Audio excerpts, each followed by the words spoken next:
तैनात किया गया था, वहां बॉर्डर पर उसने 2 ऐसी लड़कियों को देखा जो बकरियां चरा रही थीं। उसने उन पर ज्यादा ध्यान नहीं दिया और अपने क्वार्टर में चला गया, पर थोड़ी ही देर में।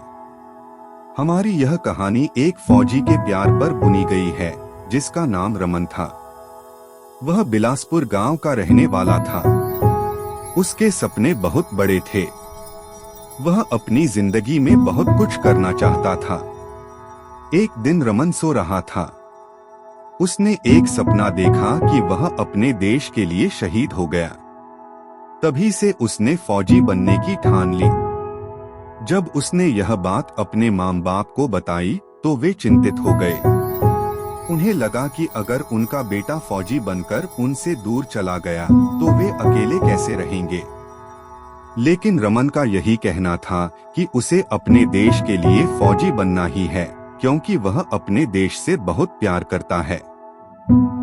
इसके बाद वह फौज में भर्ती होने के लिए कड़ी मेहनत करने लगा और एक दिन उसने फौज में भर्ती होने का फॉर्म भी भर दिया। कुछ समय बाद रमन की फौज में भर्ती की लिखित परीक्षा हुई, जिसमें उसने पहला स्थान हासिल किया। परीक्षा पास करने के बाद उसने फौज की ट्रेनिंग की। आखिरकार वह दिन आ ही गया जिसका रमन को बेसब्री से इंतजार था और वह फौजी बन गया। इस बात से रमन के परिवार वाले ज्यादा खुश नहीं थे, पर जब उनकी एक न चली तो उन्होंने रमन की शादी करनी चाहिए। उन्होंने गांव की ही स्नेहा नाम की एक लड़की उसके लिए पसंद कर ली, जो रमन के बचपन की दोस्त थी। जब रमन को इस बात का पता चला तो वह बहुत नाराज हुआ। उसने अपने फौजी दोस्तों को इस बारे में बताया तो वे बोले कि अगर वह लड़की अच्छी है और तुम्हारी दोस्त भी है तो तुम्हें उसके साथ शादी कर लेनी चाहिए।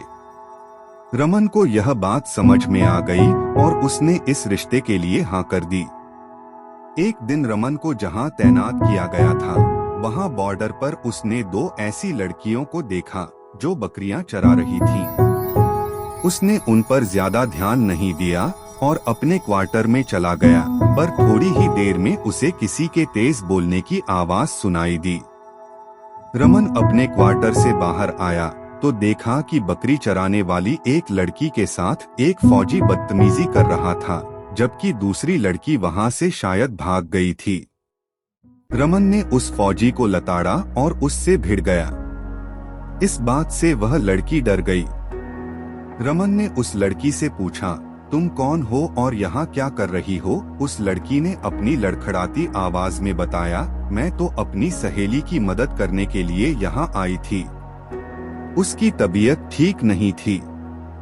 रमन ने उस लड़की को बड़े ध्यान से देखा तो उसकी मासूम आंखों में खो गया।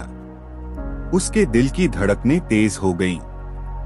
उसे लगा कि वह पहली ही नजर में उस लड़की से प्यार कर बैठा है।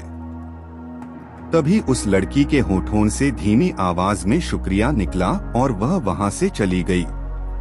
रमन उस लड़की को लेकर परेशान हो गया, जबकि उसे मालूम था कि उसके घर में उसकी शादी की तैयारियां चल रही थीं।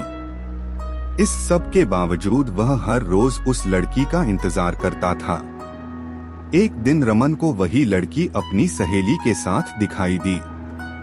वह हिम्मत जुटाकर उसके पास चला गया और उससे पूछा, तुम्हारा नाम क्या है? उस लड़की ने पलटकर सवाल किया, आपको मेरा नाम क्यों जानना है?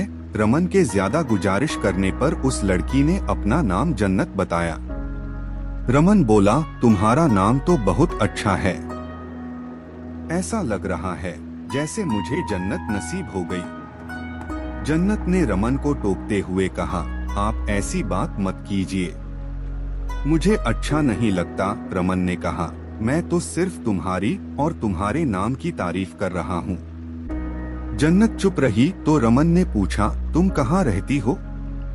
लाहौर में, जन्नत बोली। तो यहाँ बॉर्डर पर क्या करने आती हो? जन्नत ने बताया, यहाँ मेरी सहेली बकरियां चराने आती है। बहुत दिनों से उसके अब्बू बीमार हैं। मैं सहेली की मदद कर रही हूँ। रमन जन्नत को अपने दिल की बात कहना चाहता था, पर डरता था कि कहीं इसके बाद वह यहाँ आना ही न बंद कर दे। लिहाजा उसने खुद को रोक लिया। उधर जन्नत भी रमन को मन ही मन पसंद करने लगी थी, मगर वह भी कुछ नहीं बोली और चुपचाप वहां से चली गई।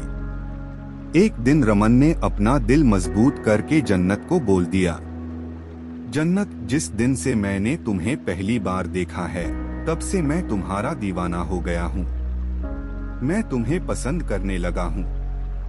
तुम हर समय मेरे दिलो दिमाग पर छाई रहती हो। यह सुनकर जन्नत बोली, आप भी मुझे पसंद हैं। आपने पहली मुलाकात में मुझे उस फौजी से बचाया था, तभी से आप मुझे बहुत अच्छे लगने लगे थे। जन्नत, क्या तुम मुझसे प्यार करती हो? रमन ने पूछा। हाँ, जन्नत ने जवाब दिया। इसके बाद वे दोनों रोजाना मिलने लगे। रमन जानता था कि उसकी शादी कहीं और पक्की हो गई है और वह जन्नत से प्यार करने लगा है। तो उसने काफी सोच विचार करके एक दिन जन्नत से पूछा, क्या तुम मेरे साथ शादी करोगी? जन्नत ने कहा, इस बात के लिए मेरे अब्बू कभी नहीं मानेंगे, क्योंकि तुम एक हिंदुस्तानी फौजी हो और मैं लाहौर के मेयर की बेटी। यह सुनकर रमन बोला, अगर तुम्हारे अब्बू नहीं मानेंगे तो हम यहाँ से दूर जाकर शादी कर लेंगे। जन्नत बोली, अच्छा, मैं अपने अब्बू से एक बार बात करके देख लेती हूँ। इतना कहकर वह चली गई। कुछ दिन के बाद रमन को जन्नत का लिखा एक खत मिला कि मेरे अब्बू को मुझ पर शक हो गया है कि बकरी चराने के बहाने में किसी से मिलने जाती हूँ, इसलिए आपको जो करना है जल्दी कीजिए। खत पढ़कर रमन परेशान हो गया। उसने अपने एक साथी को बताया कि वह एक लड़की से प्यार करने लगा है और उसी से शादी करना चाहता है। लेकिन जब उस साथी को यह पता चला कि वह लड़की पाकिस्तानी है तो वह दंग रह गया। उसने रमन को यह सब भूलने के लिए कहा और इसका बुरा अंजाम भुगतने की भी बात की, पर रमन पर तो इश्क का भूत सवार था। वह कहाँ मानने वाला था। उस दोस्त ने फिर समझाया, चलो यह माना कि तुम दोनों का प्यार सच्चा है, लेकिन न तो तेरे घर वाले इस रिश्ते के लिए राजी होंगे और न ही जन्नत के घर वाले मानेंगे। दोनों देशों की सरकारें भी इस रिश्ते को स्वीकार नहीं करेंगी। सबसे बड़ी बात तो यह है कि तुम हिंदुस्तानी फौजी हो और वह लड़की हमारे दुश्मन देश में रहती है। तुम दोनों का कभी मेल नहीं हो सकता। यह सुनकर रमन कशमकश में पड़ गया। एक तरफ उसका प्यार था तो दूसरी तरफ परिवार और देश।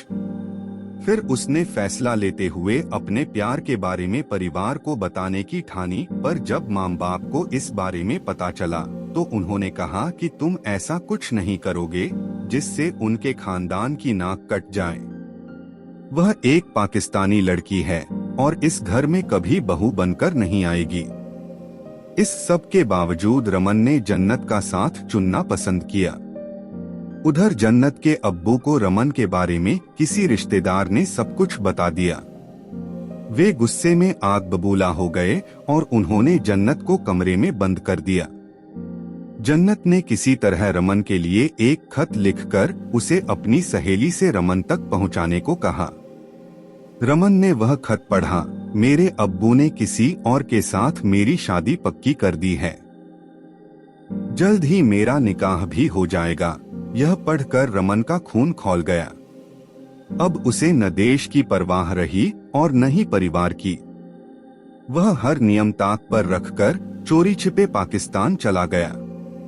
वहां वह जन्नत से मिलने में भी कामयाब रहा और उसे बॉर्डर पार कराकर भारत ले आया। उसने सेना से इस्तीफा दे दिया। रमन अपनी जन्नत को घर ले आया, पर वहां उसका विरोध हुआ। उसके माँ बाप ने जन्नत को अपनाने से साफ मना कर दिया। इस बात से गुस्साया रमन जन्नत को लेकर वहां से चला गया। उधर पाकिस्तान में जन्नत के अब्बू को रमन और जन्नत की पूरी खबर लग गई। वे अपने रुतबे का फायदा उठाकर भारत आए और रमन के घर जाकर उन दोनों की छानबीन की। रमन के माँ बाप ने उन्हें बताया कि वे दोनों यहाँ आए जरूर थे, पर हमने उन्हें घर से निकाल दिया। जन्नत के अब्बू गुस्से में इतना पागल हो चुके थे कि उन्होंने रमन के माँ बाप का कत्ल कर दिया। तभी उन्हें अपने किसी खुफिया एजेंट से पता चला कि वे दोनों अपने गांव से दूर किसी कॉटेज में छिपे हुए हैं। जन्नत के अब्बू ने उन दोनों को ढूंढ लिया और एक चाल चलते हुए कहा, मुझे अपनी गलती का एहसास हो गया है। मैं तुम दोनों के रिश्ते को मंजूरी देता हूँ। यह सुनकर जन्नत बड़ी खुश हुई। उसका डर दूर हो गया और उसने रमन को खाने पीने का सामान लाने को कहा। जैसे ही रमन खाने का सामान लाने के लिए जाने लगा कि तभी जन्नत के अब्बू ने उसे गोली मार दी। रमन बुरी तरह से जख्मी हो गया। गोली की आवाज सुनकर जन्नत भागी भागी वहां आई।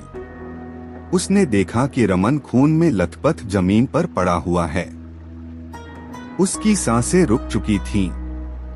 रमन को मरा हुआ देखकर जन्नत बोली, अब्बू आपने यह क्या कर दिया? मेरी पूरी दुनिया ही खत्म कर दी। अब मैं जी कर क्या करूंगी? इतना कहकर उसने खुद को छुरा मार लिया और रमन के पास ही बेजान होकर गिर पड़ी।